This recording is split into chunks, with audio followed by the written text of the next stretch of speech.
हाणे तव्हां नालो मुंहिंजो साईं गुल फ़क़ीर आहे जी। हाणे साईं पंहिंजो वाल साहब जो नालो? वाल साहब जो कोड़ो फ़क़ीर जी साईं। जी जी ठीकु आहे। तव्हां हींअर किथे मौजूदु आहियो?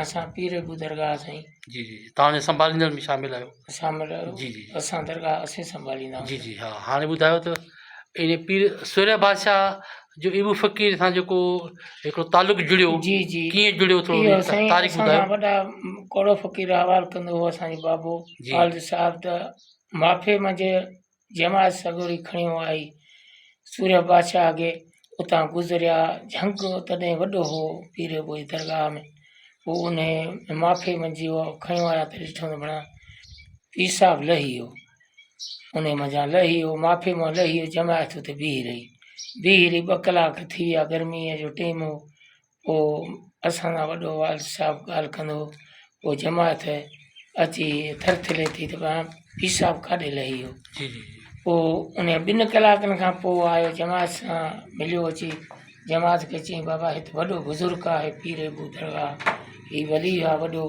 हिते त मुंहिंजी जमात जेका ईंदी सा हिते जेका ईंदी सा फैज़ वठो वेंदी एॾो वली बुज़ुर्ग आहे हीउ।